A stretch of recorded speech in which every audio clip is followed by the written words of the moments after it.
Here we go. This is the Skip Bayless Show, episode 17, in honor of the great Dandy Don Meredith of Dallas Cowboy and Monday Night Football lore. This, as always, is the Undisputed. This is everything I cannot share in 2.5 hours of live TV debate show, Undisputed. This is going to be a little different today because I'm about to go deeper than the Pacific Ocean, which is just a couple of miles away right now, about my psycho fitness addiction. But after that, if you will suffer me that, then I will get to your questions about LeBron James, about Baker versus Dak. That'll be a doozy. About the texts I get during commercial breaks on Undisputed. And in the end, about why exactly I'm known as the godfather of debate. But first up, as always, it is not to be skipped. Here we go. On May the 3rd, I had an anniversary of sorts. An anniversary I'm sure you won't even believe. I'm sure you'll scoff at, laugh at, cry foul at. I don't care. I'm just going to tell you the God's truth. This anniversary, as I just mentioned, concerns my psycho fitness addiction, which I'm about to detail for you. Understand, I don't need to talk about my addiction. I don't really like to talk about it. I am not some fitness evangelist. I don't force my fitness regimen down anybody else's throat. I talk to nobody about it. I talk to none of my friends about it. I don't talk to my wife Ernestine about it. And I certainly don't talk to my coworkers here at FS1 ever about it unless they ask me a question about it. I have been asked lots of questions about it by various interviewers over the last 20 odd years. Many times been interviewed about my fitness routine. And I must tell you, I'm never happy with the way it gets interpreted into print by the reporters who question me about it, because in the end, I don't think they ever grasp the why of it. I just did a 2-hour interview with Men's Health, 3-hour photo shoot with Men's Health, and we'll see how it comes out when it comes out. But did the reporter really grasp the why? The motivation, the deepest driving force of my psycho fitness addiction? I don't know. So, because this is now my show, this is my fairly new vehicle to let you get to know the real me from inside out, the one you can't get to know via 2.5 live hours of debate show called Undisputed. I'm about to spill to you about the why I do what I do to stay in what I would consider supreme shape. Again, not particularly proud of this. I don't need to brag about it, but if you want to understand who I really am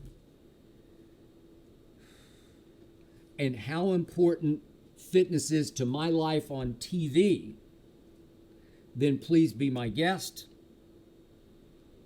and allow me to bare my heart and my soul for you. Now back to my May 3rd anniversary.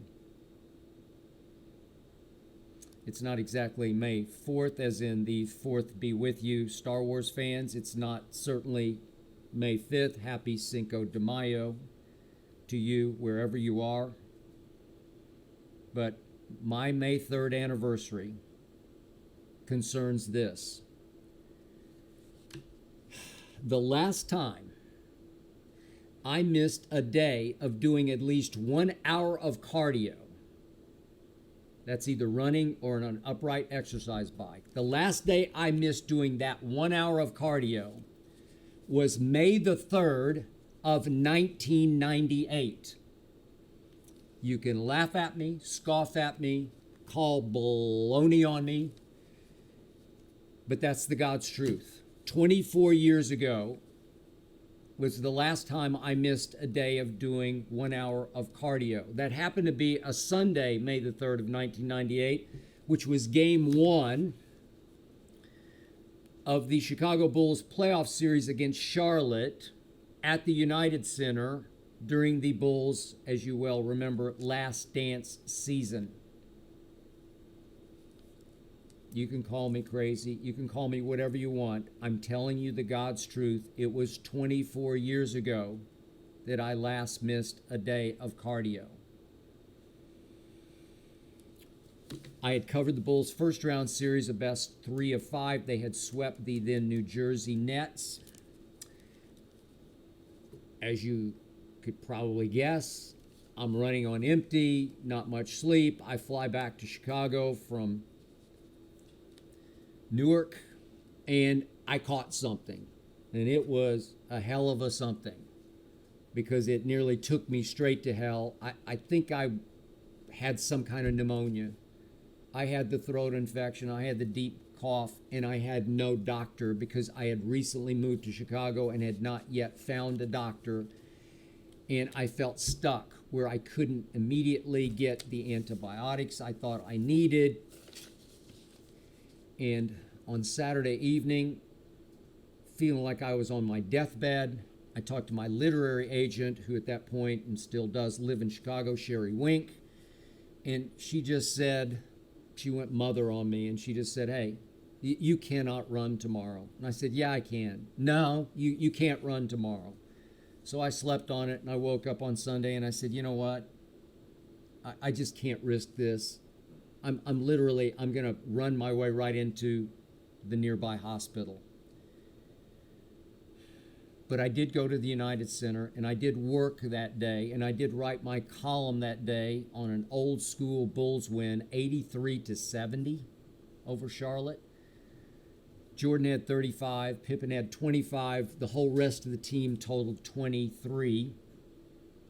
Actually, the game was so boring for me that I wrote about the rampant runaway rumors that Jerry Krause was going to push Phil Jackson out the back door in favor of a coach at Iowa State named Tim Floyd, whom the Bulls insiders, starting with Michael, had nicknamed Pink Floyd after the 60s rock group. That was it. That was the last time, 24 years ago. Why have I done it every day since? Because you have to know how much I love the feeling of sweating on a treadmill or on an upright bike or outside on concrete for 1 full hour.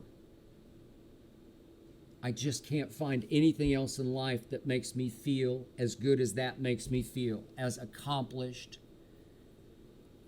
as purified, as electrified. I literally sweat out the stress, sweat out the frustration, sweat out the impurities, and I live for it. I don't dread it. I look forward to it more than you would ever know. I cherish it every single day. I have never done a TV show, live TV show. I started on Cold Pizza in 2004. Without having done that 1 hour of cardio before the show. That's why I wake up every day in the Pacific time zone out here in Los Angeles at 2 a.m. Doesn't bother me a bit. I used to get up at 5 for first take every single morning, so it's the same rhythm. I don't think about it until I talk about it, and then I think, my God, what's wrong with me? I get up at 2 o'clock in the morning. My wife thinks I am a complete and utter psycho who needs to be straitjacketed, but I get up every morning at 2 a.m. and I stretch and I read for a few minutes, 20, 30 minutes. Then I get on the treadmill or the upright bike because that's the only way I know to wake up. I mean way up, as in blood pumping, as in endorphins flowing through my system. I need that 1 hour. And I continue to read and watch the highlight shows on the treadmill or the upright bike. Treadmill is a woodway, upright bike is a life cycle. They are top of the line. Love them both. Live on both of them. I will be the first to admit, addicted. There was a Cowboys coach, some of you longtime Cowboys fans will remember, even you Oklahoma Sooners fans, named Jerry Tubbs, All-American linebacker at the University of Oklahoma, long-time Tom Landry assistant as the linebackers coach in Dallas. Jerry took a liking to me, but in the early 80s, I started all this in 1982, which I'll get to in just a moment. Jerry Tubbs would ask me, "Did you run today?" "Yep, I ran." "You're addicted," he would tell me. He'd grin at me, "You're addicted." And I'd say, "Yeah, but at least it's a positive addiction." And he'd roll his eyes and say, "You sure your knees think that? Does your back think that? Does your Achilles tendon think that?" Maybe not, but it's still positive to me.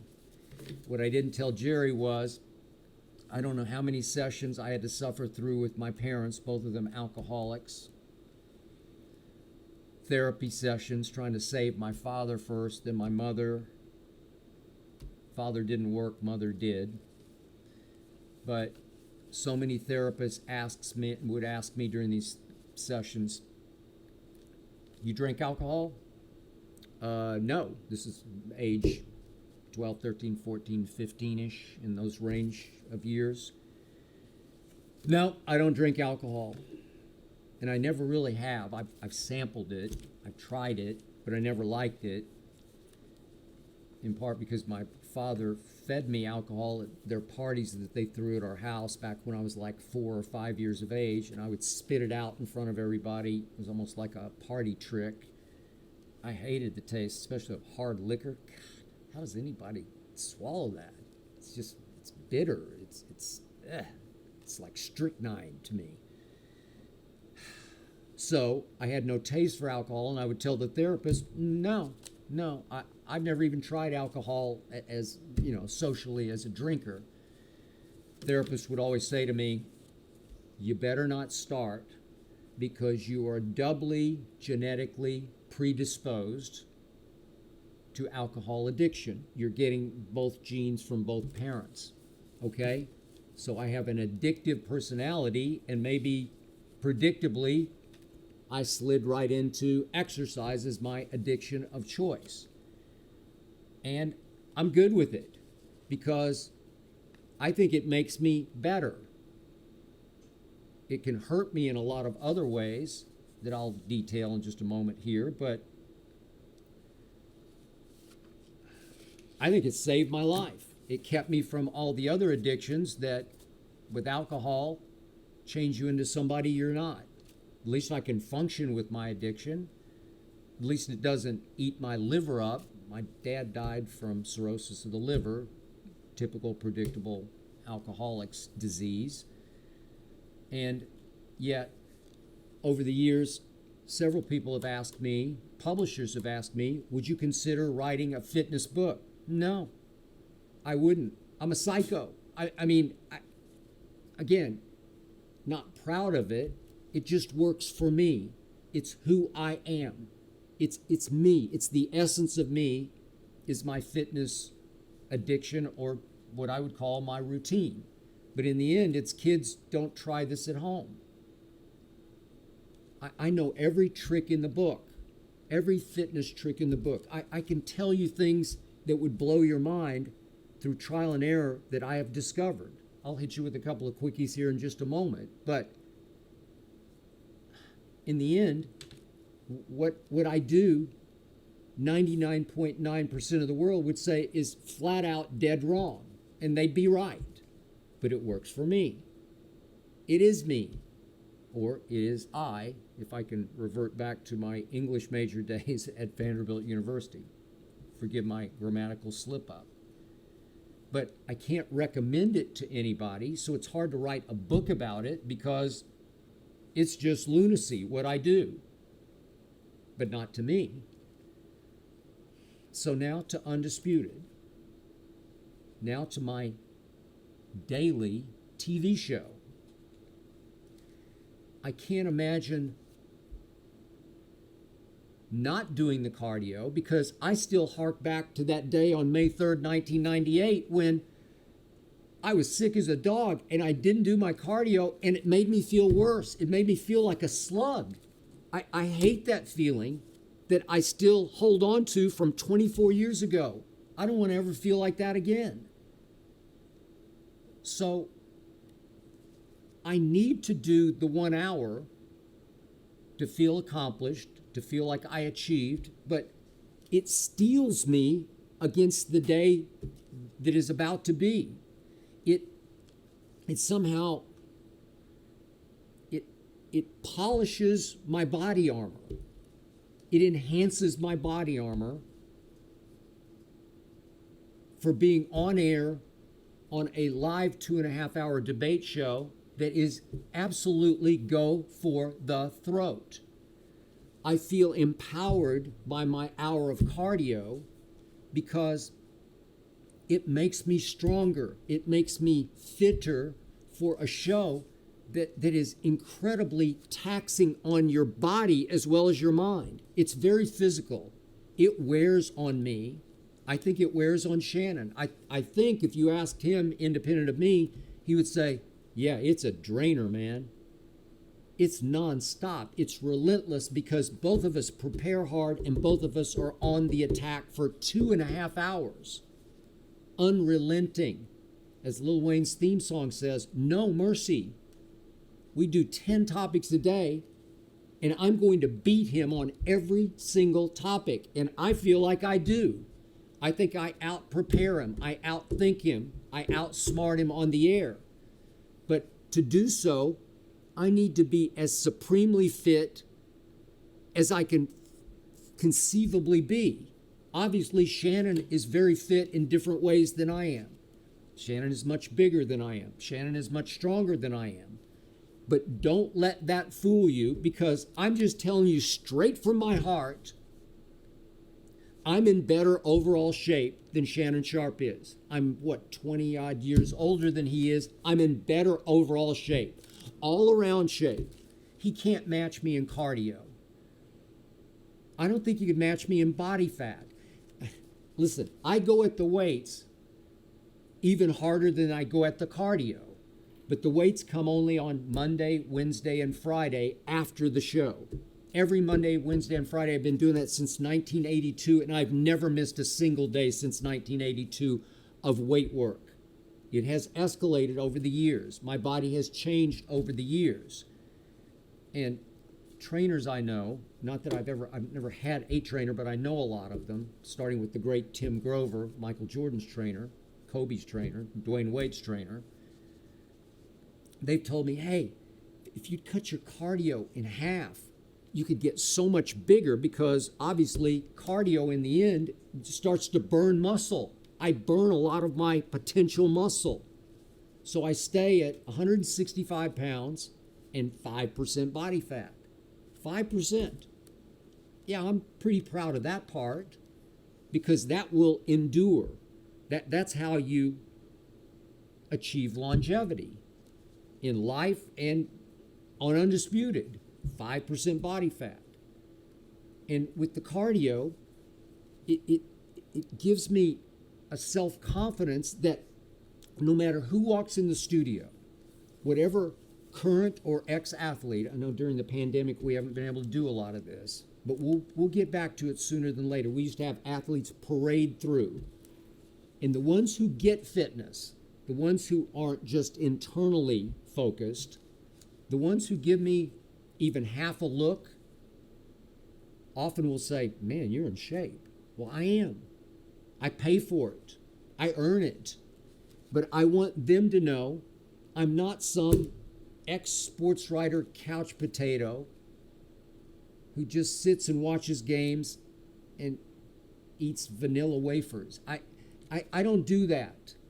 I take care of myself, and many of those athletes respect that. So I go in on more of a level playing field with them.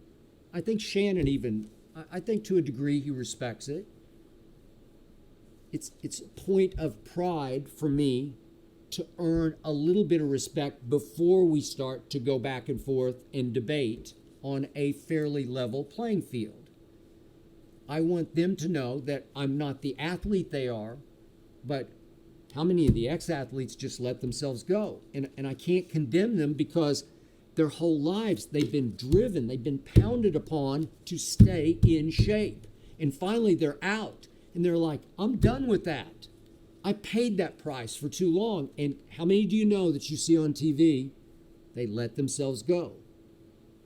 Okay, I feel like I have a little bit of edge on them because I didn't ever let myself go. Which brings me to LeBron James. I've said this many times to interviewers, and they're appalled by the notion of it, but seriously,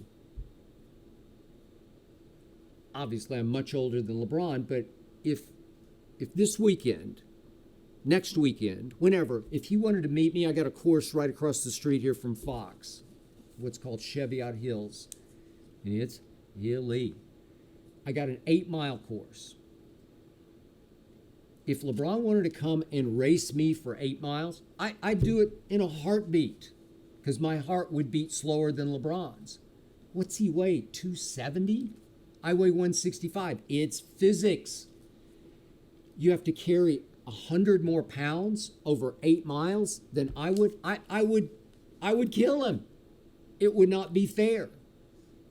He might be able to beat me for a mile, maybe, but tortoise and hare. Here I would come. Here would come the tortoise. I can run 8 7-minute miles right now. I'd go do it right now and I'd be just fine. I could pull that off. A little bit of a gut check now, not in my former racing days, but yeah, I can still run 8 7-minute miles. I can do 8 miles in under an hour, maybe right at an hour. There's no way LeBron could do that. There's no way any of those NBA athletes, maybe the smaller ones could. I don't know, but they don't train for that. They run up and down the court in bursts. I couldn't do that. I'm not trained for basketball. I play some basketball. I still play some one-on-one. It's a whole different breathing sort of approach to me. I get gassed when I'm playing one-on-one. I get really gassed. But I can run forever. And the longer I play one-on-one, if we go to like 3 games of 20, if it goes to 4 or 5, then nobody can hang with me because I'm just relentless because I'm in such great longer cardio shape that the bursts start to turn into length, and then I got you. And again, you can laugh at me, you can scoff, you can call baloney on me, but there's no way LeBron could beat me over 8 miles. And you say, who cares? Well, nobody does except me because that's just a point of pride, a point of respect for myself that at least I could do that. And by the way, if LeBron wants to race me, I'm game. Just bring your wallet. We can do it for whatever you want to do. I'll race you right here, right now. And obviously, I'm way older than you are, but you would have no chance against me. And that's not saying much. That's just who I am and what I am. I am hashtag strive for greatness. I am Belichickian in that no days off. I have a motto every single day. I fear my couch potato self because he's in there. He's lurking. I hear people in the gym talk about, how many days off do you take? When are your rest days? Do you take Saturday and Sunday? And I'm thinking, who wants to take a day off? Because trust me, your couch potato self, it'll grab your psyche and it'll say, how about 3 days? 3 will lead to 4. 4 will lead to 5. I know pre-1982 me, I didn't do much. I just played basketball, didn't ever run, maybe here and there with a friend, but I thought it was silly. And yeah, weeks would go by and I wouldn't do anything. I got busy. We all get busy. Again, not evangelizing to you. I'm just telling you what works for me. I don't want to give my couch potato self the opening to say, well, if you took off today, take off tomorrow. Take off Saturday, take off Sunday. You'll be okay. You'll feel so much better. No, I won't. I'll feel like a slug. I'll feel so unaccomplished. I'll feel like a failure. But that's just me. Obsessive, compulsive, raging perfectionist. But yes, I'm here to tell you I have paid a long-term price for this. I have suffered what the orthopedic surgeons call overuse injuries that you could ever suffer. I know them all, and I've defeated them all. You have to attack them. You have to send your body a message. I'm going to beat this. I'm going to help you, Mr. Body. I'm going to help you defeat this. Your body doesn't want to go back. You have to defeat it with your mind. You have to send the right signals. I've had everything you can imagine in the way of overuse injuries, starting in my early running days: plantar fasciitis, metatarsalgia, where your balls of your foot get so sore you can barely walk. I've had all kinds of Achilles tendonitis, where your Achilles swells to the size of a telephone pole. I've had calf pulls that flat out shut you down. I've had hamstring pulls that flat out cannot run. You can bike, but you can't run. I've had all kinds of back. I've had sciatica. I've had what's called spondylolisthesis. I've had L5-S1 issues. I've had multiple epidural steroid injections to try to defeat L5-S1 issues. I've got one that I still fight to this day, a narrowing of a passage of a nerve through my sort of right side back over my hip that creates sciatica down into my feet. I just live with it, but I should say, by the grace of God, I've been able to defeat all the above. And as we speak, I should knock on something here. I am relatively healthy as I knock on wood. I have had 3 knee surgeries, all of them the same: medial meniscus cartilage surgeries via the scope, the arthroscope. 2 of them caused by running, one because I stupidly sat in the leg lift machine in the gym and tried to do the whole stack and it popped. My 4th surgery, I ruptured my biceps tendon. I'll just tell you quickly, this is why I don't like to have a workout partner. It doesn't really fit into my lifestyle, but there was a guy who ran the gym my days up in Bristol, Connecticut at ESPN, and he asked me, when you come in the afternoon, would you like to work out with me? He was maybe twice my size, former bodybuilder, and I said stupidly, yeah, I'll try. So we got along okay for about 3 months, and then one day we were doing a back machine, a lat pull down hammer strength machine, plate loaded, and he had his weight on it, which is the 45-pound plates. He had 3 on each side, so 6 times 45. We were nearing the end of a back workout, and I was pretty gassed, but he said, you want me to take the plates off? I said, no, let me see if I could get 5 reps with your weight to end. But I said, you're going to have to spot me. Well, the spot on a pull-down machine is the opposite of a chest press machine. It's the opposite idea, because if you're pulling down, he thought, well, I'll just help you pull down, but I didn't really need help getting it down to the bottom. But when I start to fail on the 4th and 5th rep, I'm going to fail up, and I need you to stop the weight going up, or I can't hold it. And as I failed on my 5th rep, I said, help. And he didn't understand that you got to help push down on the weight. And I tried to restrain it, because if I just let go of the handles, all that weight's going to hit the top of the machine, and it might just tump over. It might lose its moorings, and just absolutely the whole machine could fall over. And I felt a zing. My left arm got the little scar right here. I had no idea what it was. We continued to work out. I kept thinking, God, my arm feels weird. I had torn my biceps tendon. I had ruptured it. It rolls up like a window shade into your arm, and it's horrible surgery, which leads to maybe your next question. how did you keep doing your cardio through 4 surgeries? Great question. I got the answer. Obviously, with my biceps tendon, it didn't matter to my legs. So I ran day of, and then the next morning, didn't feel great about it, but I trotted on the treadmill because I could, because my arm's in a sling, but I can hold on with the other free hand, the good hand. And I just kept right on keeping on with my cardio exercise. With my knee surgeries, ran the morning of, but fortunately, thank you God, I found the orthopedic surgeon who actually recommended that if I could, the sooner I could get on my exercise bike the day after surgery, the better my return would be, the quicker my return would be to health. He said, you've got to get back on your bike to get your range of motion back. Don't do it with any resistance, but pedal, and you can pedal against resistance fairly quickly just to make your body, you're sending the message that we're okay. He clipped off a piece of cartilage that was flapping, that was catching in my mechanism, and I still have enough cushion left in both sides cartilage. I've had 2 and 1 surgery, 2 right, 1 left, that I'm still good to go. I can still run on the concrete without too many problems. So, thank you. I can do it. I can go.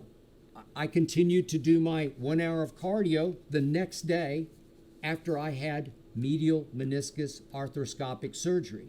You hear about the basketball player, even the football players having that kind of surgery. And all I can tell you is the first time I had it, 1992-ish, I was back running on concrete in 2 weeks, as God is my witness. The next time I had it, maybe 2002, I was back running in 3 weeks. And the last time I had it, which wasn't that long ago, it was maybe 4 years ago, 5 years ago now, I was back running in 3 weeks again. Get back on the bike, spin it, go, get your range of motion back. So I didn't miss my hour of cardio at all. That's the secret to a quicker recovery. My other secret that I'll share with you is ice. Ice is miraculous. I ice my body every single night without fail. That is 7 days a week. You can ask my wife, Ernestine. I strap an ice bag to each knee, and I put one sort of down in my underwear in the small of my back for my back. A bag of ice. Works miracles. I can't tell you how much better it makes me feel. It keeps me going forward. Ice is a miraculous healer, and I never miss a night because I'm always watching games. Friday night, even on date night when we're watching movies, I am icing. You can ask Ernestine, drives her crazy, but I ice. So I don't know moderation, but I do moderate my workouts. So just to give you a quick idea of how they work 7 days a week, my 2 biggest running days are always Saturday, followed by the biggest day, Sunday. Mostly now I'm doing it on treadmill. It just feels better to my body. The concrete does beat me up more. So I run pretty hard on Saturday, very hard, as hard as I can go every Sunday. On the treadmill, weirdly, I try to do over 6 miles in 1 hour. And inexplicably to me, if I run on concrete, I go much farther in an hour than I go on the treadmill. I don't know how to explain that. Maybe somebody out there could explain that to me. I don't get it because it nearly kills me to go over 6 total miles on the treadmill in 1 hour. But I could run 7-minute miles and go 8 miles in 1 hour on concrete. I can't explain it, can't understand it, but that's the deal. So that's Saturday and Sunday, followed by an easy Monday on the bike because I'm pretty sore. So I just pedal at a fairly low resistance on Monday, followed by my hardest weight workout comes on Monday afternoon. Then Tuesday I jog on the treadmill, followed by Wednesday, back on the bike, followed by another pretty hard weight workout. Thursday, I run a little harder on the treadmill, followed by Friday on the bike, and a pretty hard Friday afternoon weight workout. Another trend-busting tip I'll give you is that people say, oh, you should change up your weight workout. You should shock your body by doing different things to make your muscles grow. Baloney, wrong, false. As far as I'm concerned, I never change it because that is a recipe for disaster and injury. If you start experimenting with this movement and these reps and that way, you're going to get hurt. My shoulders do stay pretty sore. I ice my shoulders occasionally. I use various anti-inflammatory creams on my shoulders. I take anti-inflammatories to a fault. Motrin is my quote-unquote drug of choice. I also use the more natural anti-inflams such as fish oil or turmeric. And in the end, speaking of recipe, it's also very important to understand that you are what you eat. So in my early running days, my psycho running days, my marathon days, I ate everything I wanted. I ran to eat, which is, it's exercise bulimia, and it is a death trap because you can't run enough miles to offset what you put in your mouth. So I ate everything. I ate high-fat Mexican food. I ate ice cream. I ate whole pizzas because I was running 100 miles a week. My body fat was much higher in those days than it is right now. So my pretty simple nutrition rules are no red meat, no fried, no sugar, and almost no high-fat dairy. Ernestine and I do allow ourselves one cheat. It's not a meal. It's just a cheat item. We each have one piece of cheese pizza on Friday night. Period. End of story. That makes us happy, and we don't yearn for any more. We're totally content with that. I do live on Quest bars and Metrex RTD 51 shakes as my sort of supplemental, my little meals, and I'm eating like 5 sort of little meals a day, but mostly it's just chicken and broccoli with brown rice twice a day.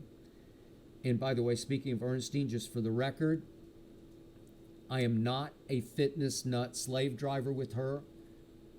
I never say a word to her about her fitness. She likes to walk on the treadmill. She walks a lot. We live near Beverly Hills. She likes to walk into Rodeo Drive.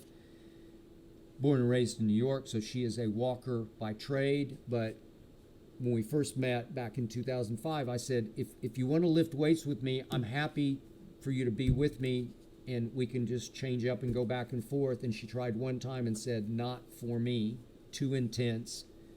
I'll do my own. So she has her own trainer, and never the twain shall meet. We don't ever talk about our fitness, but she is in very good shape. So last quick story about this. How did this all start? Well, it started on another May Day. This was in 1982. It may have been May 3rd for all I know. Probably was. I was asked to go running by a good friend of mine at that time, who was the defensive coordinator at the University of Oklahoma for Barry Switzer's Oklahoma Sooners. His name, Gary Gibbs. You Sooner fans will remember he became the head coach in 1989 at OU and stayed until 1994, 5 years as head coach. But in those days, he was the defensive coordinator, and he recruited the Dallas area during the off season. So he was often in Dallas where I was living, and Gary was a running machine. He ran 3 miles a day every single day. No bike, just always ran. Kind of had my nature and personality, 3 miles a day. So he asked me one afternoon to go run on a soft track, a 1 mile track, at what was called the Aerobic Center. I brought it up in a previous podcast in Dallas, a sort of state-of-the-heart fitness center in North Dallas, and they had a really nice outdoor 1 mile rubberized track. So Gary said, I'm going to the aerobic center. Would you like to run with me? And I thought, well, I could try. So I ran in my Adidas basketball sneakers because there was no Jordan, because I just covered Michael Jordan, who was then called Mike Jordan, a freshman at the 1982 NCAA Finals in New Orleans when he made the game-winning shot against Georgetown, you might remember. So there's no Jordan yet, as in sneaker brand. And I ran with Gary Gibbs that day. I gutted it out for 2 miles. It was steamy hot in May. And I literally fell down on the grass after 2 miles, and he ran on, gasping, wheezing, dying, humiliated. And if you know me, because I am a psycho competitor and a frustrated, as I've said before, high school athlete, I vowed to myself at that moment, watch this. And quietly I started to train by myself. I bought some running shoes. I got very serious about running. 7 months later, Gary was in town in December. It was cold. And he said he was going to the aerobic center, and I said, I'll meet you there. I cruised for the first 3 miles, pulling him along with me. He was shocked. And I said to him, you want to go longer than 3 as we approached the 3 mile mark? No, he said, I'm done. And I took off running much faster than we had been running. And I cooked around 2 more miles. 5 miles. Gary was astounded. That's me. That is I. That's what I do. That's how I'm built. I'm thinking, I know he played college football because Gary started at linebacker for the Sooners in 1974, an 11-0 team. He's a very good player, not a great player, not a pro player. Tried to make, I think it was, he went to Tampa and tried and didn't make the cut. And yet I'm thinking to myself, there's no way that Gary Gibbs, as great an athlete as he was in college, should be a better distance runner than me. I can run fairly fast. So here I went. I fell into 10K running. I'm competing. I'm starting to win my age group. I had a PR of 35 minutes and 15 seconds for 10K, for 10 kilometer distance. That's around 5 minutes and 30 seconds a mile.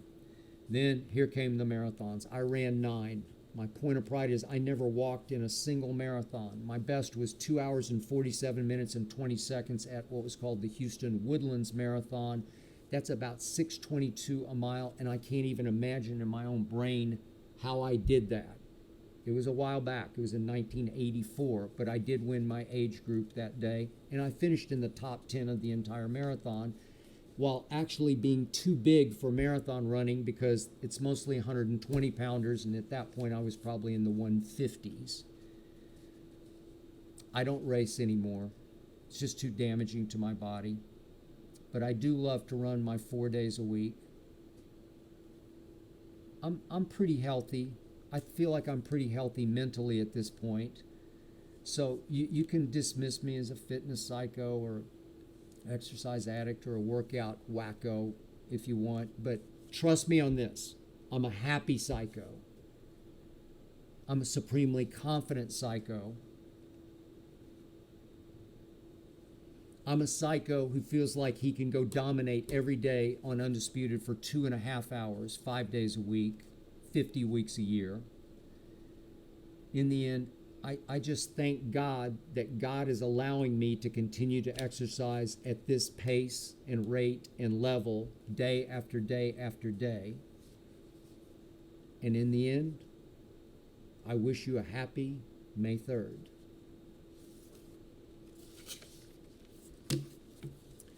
Now that I have bored you completely to death with all of the above, it's time for your questions. So let's start with Liam from Cleveland. Who do you think will be LeBron's presenter into the Hall of Fame? Would you do it? Me? Present LeBron? Ha ha. You know, there are about 8 billion people on this planet right now, living on this planet right now. And of those 8 billion, I would be the very last that LeBron would ask to present him into the Hall of Fame. Maybe if there was another pandemic that got so bad it turned into a plague, maybe if there were an apocalypse and LeBron and I were the last two standing, maybe then he'd say, yeah, you could present me into the Hall of Fame. It'll just be the two of us there. But my odds on this would be about 8 billion to 1. After all, remember what I've told you before, it was LeBron James up 2 to 1 in his first year with what were called the Heatles in Miami, up 2 to 1 in the NBA Finals in 2011. Went back to his hotel room, made a list of people that he wanted to tell, I told you so. I was number 1 on that list. So, back to planet Earth, back to reality. Here's the weird twist about LeBron's career.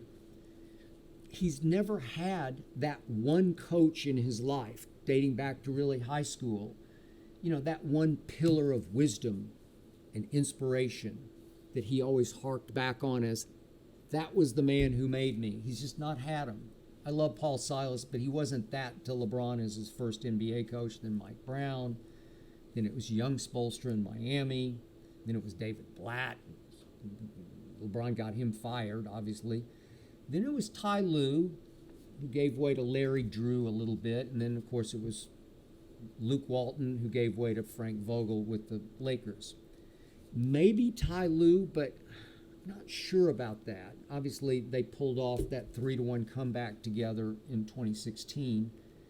Ty, obviously, highly respected around basketball. But I'm not sure it would be Ty Lue.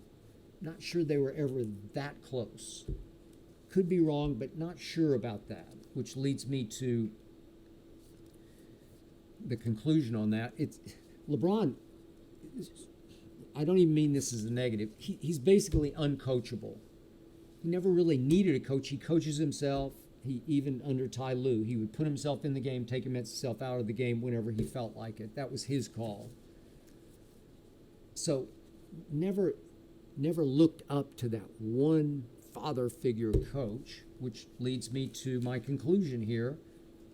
I just think his presenter would have to be his one big brother figure that he never had a real big brother, obviously. His closest friend in the world, as far as I can tell. And that's Dwayne Wade. I think Dwayne would present him because LeBron knows that D. Wade taught him how to win championships. And now, of course, that I have suggested Dwayne Wade, I'm sure LeBron will now go in a completely different direction when it does come to pass that he is presented into the Hall of Fame. And by the way, just one quick question before I go to your next question. Whatever happened to LeBron James? I don't know what happened. I saw him the other day in a commercial. He was sitting on his couch munching Ruffles. Maybe that's what he does now. He munches Ruffles. Cheddar or sour cream. I don't know. I don't eat Ruffles, but we miss you, King. And I do put quotes around King. Next question. This is from Darren from Miami, Florida. Would you have drafted LeBron with the first overall pick in the 2003 draft, or would it have been Dwayne Wade? That's a tricky question because Dwayne Wade went 5th overall that year. Dwayne, to me, was by far the better, shorter-term choice. Shorter term. LeBron, obviously, the better, longer-term pick. But remember, the problem with Dwayne was he had a horrible surgery, a knee surgery, when he was at Marquette that plagued him the rest of his career, and obviously all through his NBA career. He was damaged goods from day one in the NBA, and it really was only the first 8 years that he played that he was Dwayne Wade, as in Wade County, as in you Heat fans know what I'm talking about. That 8th season was actually his first season in Miami with LeBron. That was really the end of Dwayne as we knew and loved him. The truth was, my friend Tim Grover helped keep Dwayne afloat Tim, the trainer of Michael Jordan, Kobe, as I mentioned earlier, and yet Dwayne was never really into taking care of himself quite the way LeBron has been into taking care of himself. But I don't think LeBron would have been LeBron without Dwayne, without his guidance, without his sheer presence in those few years in Miami they were together. Dwayne was the leader of those Heat teams. Much greater leader to me than LeBron has ever been able to be, because LeBron's a solo act. Dwayne was a team act. And Dwayne was so much more clutch than LeBron. He showed LeBron how to be so much calmer, how to be so much more settled under fire. He showed him the ropes about how to win championships. But even in 2011, 2012, many of the biggest shots were hit by D. Wade, not by LeBron. But as you know, LeBron's about to go into his 20th season in professional basketball, and he's going to, I'm knocking on wood for LeBron with his health, but he's going to break Kareem Abdul-Jabbar's all-time scoring record next season at some point. He's going to break so many longevity records before he's finished. So, in the big picture, because of Dwayne's damaged knee, because he was damaged goods and didn't last nearly as long as LeBron, I would still have to go back to taking Iron Man LeBron with that first overall pick. But it's a tricky question, it's a good question, and it's close. Next question. This is Marty from Bentonville, Arkansas. Do you ever get, during commercial breaks, texts on Undisputed from friends or sources that are responding to what you said on air? Now, that is an intriguing question. Yes, I do. I often hear from my brother, and he is my brother, Lil Wayne, often. But it's usually when he's angry with me, flat out mad at me, over something I've said about Aaron Rodgers and his Packers. And then all of a sudden, he goes psycho to me, and I look at the text and I think, where did this come from? Who is this? He's writing to me like I'm somebody else on TV and not a very close friend of his. He's writing to me like I'm that talking head on his big screen TV instead of me. Wayne, it's me. I'm that guy. And he's blasting me like I'm some figure on television that he despises at that moment because I said something wrong about Aaron Rodgers. I don't know how you could say much right about Aaron Rodgers of late, but that's Wayne. And I'll get them periodically, along with occasionally a text from him about a player he represents or a player he knows very well, some inside info or background information that will be invaluable to me going forward through the rest of the show on air. I do occasionally hear from ex-players I've known, coaches, agents, executives. Sometimes they just want to take issue with what I just said, and I glance and go on those because I don't even want to let them seep into my psyche while I'm on air. Sometimes they agree, and sometimes they pass along some info that I choose to use or not use, and I just barely touch it and go because I don't have that much time because I'm prepping. I'm going over my notes, obviously, for the next debate with Shannon, so I don't have that much time. But something did happen here recently, the day after the NFL draft. If you watch closely, you might know what I'm about to say, but I had just gone off on my Dallas Cowboys, live on Undisputed, in what we call our B block, our second topic of the day. It's actually 2 and 3. I think it was number 2 that we did the Cowboys. And I had criticized the Cowboys' first-round selection, 24th overall, of Tyler Smith out of Tulsa, because I feared they had taken the wrong Tyler, because Tyler Lindenbaum out of Iowa went next, and I'm just fearful that he's going to be a perennial Pro Bowl center. another Travis Frederick that the Cowboys no longer have, and Jerry Jones had sat right there and let Jermaine Johnson fall right through his lap and passed him to 2 picks down. The Jets traded up to snag him. Jermaine Johnson was the ACC Player of the Year. He's a stud pass rusher, and I'm thinking, Jerry, are you sure he's not going to be a perennial Pro Bowler?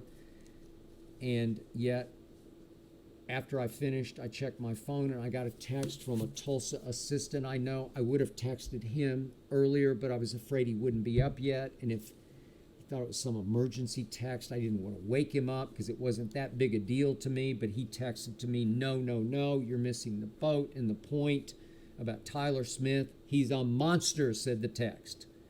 He's got a nasty streak, and he is wildly athletic at about 6'6", said the assistant, and 330 pounds.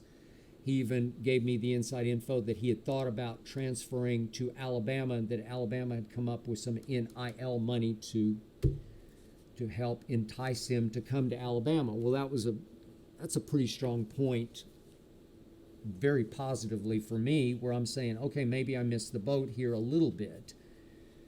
The assistant goes on to say, against the best teams they played, Ohio State, Oklahoma State, and Cincinnati, again at Tulsa, that Tyler Smith dominated. So later in the show, I went with it on the air.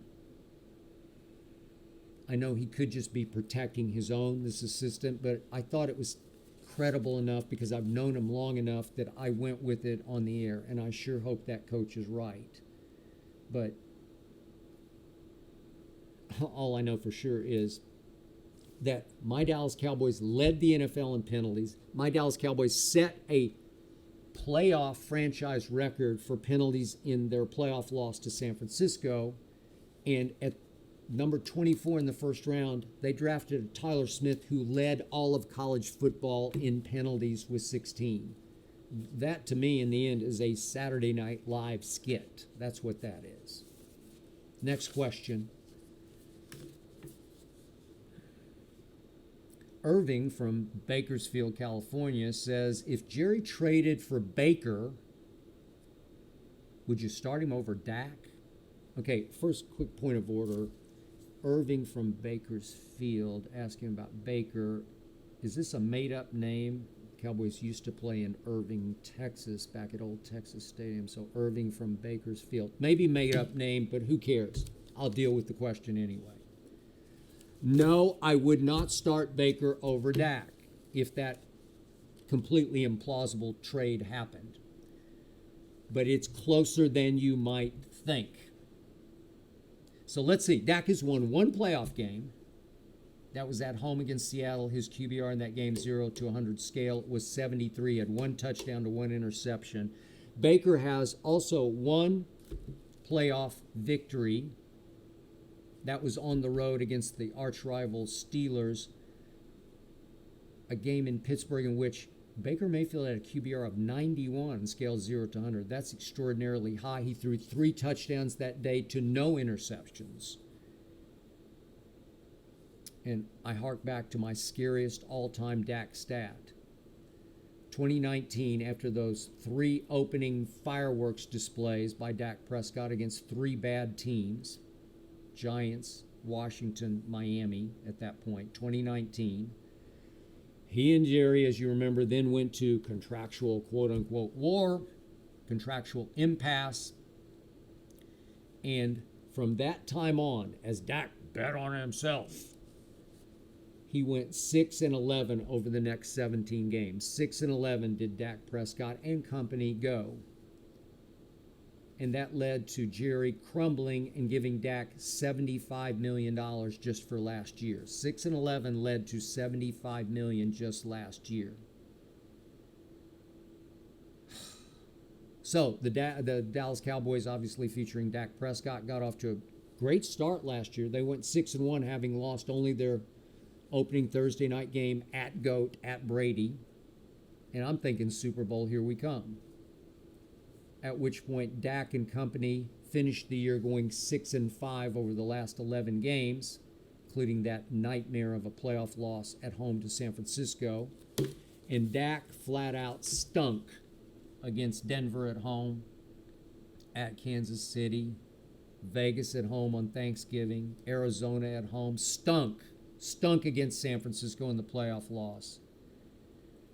I still love him, but I'm being honest with you. I'm finding it harder and harder to defend Dak Prescott, especially on Undisputed up against Shannon Sharp.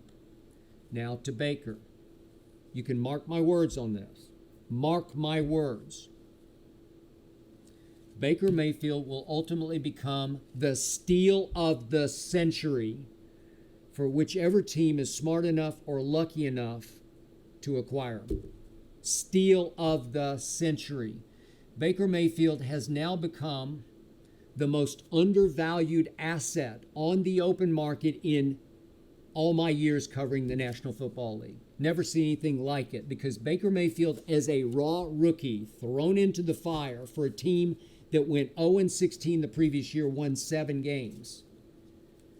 That year, Pro Football Focus graded his throws as 40 big-time throws that year, which ranked 4th in the whole NFL. 40 big-time throws, said Pro Football Focus, from raw rookie Baker Mayfield. He had issues with Odell Beckham Jr. They did not vibe. They did not click. They were not the soulmates they thought they were off the field. And yet, once Odell went down and out at Cincinnati in 2020, Baker took off.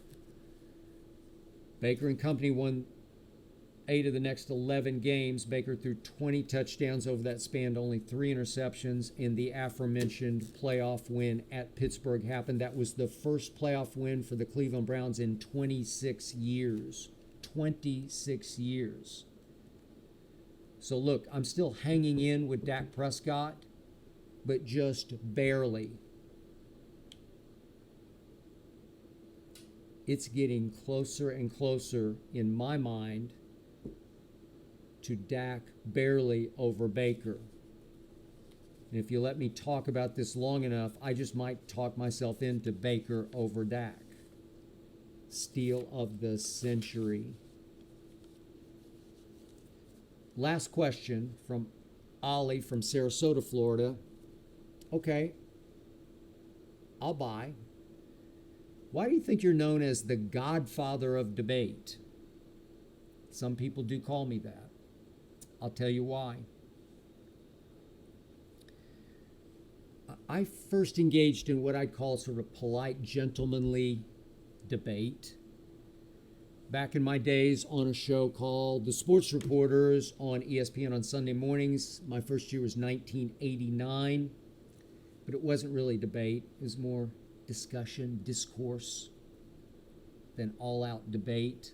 It was more pontification, what I would call pipe smoking discussion.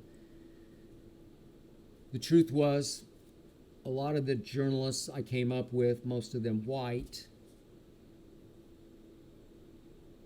they looked down upon, they thought it was beneath the dignity of a journalist to raise his voice on television. It was ungentlemanly to raise your voice on television, but I didn't care because I loved that. That was me. That was I. That's how I like to operate. I like to do what I've done my whole life with my friends. Argue about sports. I felt like I was good at it. So here I went, my next evolution on a show called Prime Monday. This started in 93 and went until 97-ish. Monday night, head of Monday Night Football. This was on ESPN. My sparring partners were the great Michael Wilbon and the great Mitch Albom. And we had some times together, but it was live and it was scripted, quote unquote, debate. And it was very short. The segments were excruciatingly short for me, and you couldn't really go at it until 2002 happened, and I began to do a segment on Sunday morning Sports Center on ESPN called Old School, New School with my dear friend Stephen A. Smith. And it just started happening that I like to push Stephen A's buttons. As he likes to say, he is my brother from another mother, and he would let me push his buttons because I like to push, and then he liked to pull.